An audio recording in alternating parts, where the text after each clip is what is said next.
We are the science faculty from Rajarajeshwari English School, and today we are here to explain about the human respiratory system with a model and a live specimen. As we look at this model, we come to know about the internal structure of the human respiratory system. It begins with nostrils, followed by a long tube-like structure called trachea.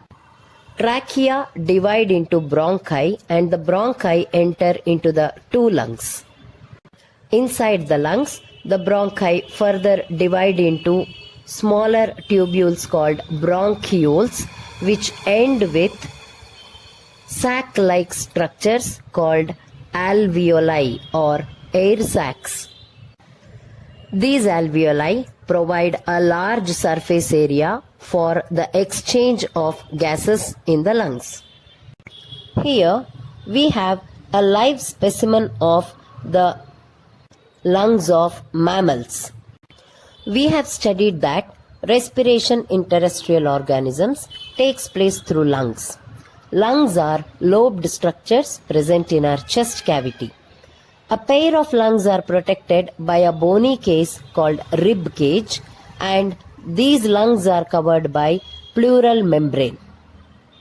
This long tube-like structure is trachea, and in the closer view, you can also see the C-shaped cartilage supporting trachea. These cartilaginous rings provide support and prevent the collapsing of the trachea. We can here clearly see that the trachea is branched into bronchi, and the bronchi are entering into the lungs. Lungs are extremely muscular and flexible. Usually we find that the right lung is slightly larger than the left lung. Let's take a closer look at the right lung. We can see there are three lobes in the right lung here.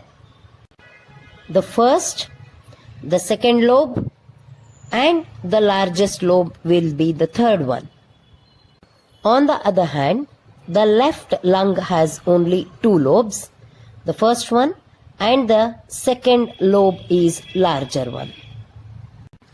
The space in between the lungs is occupied by the heart. Our heart is four-chambered, and it is situated exactly in the middle of the two lungs. Here we see a small blood vessel cut open, and it clearly shows that heart and lungs are interconnected. Let us now clearly understand the process of inspiration and expiration, expansion and contraction of the lungs through this experiment.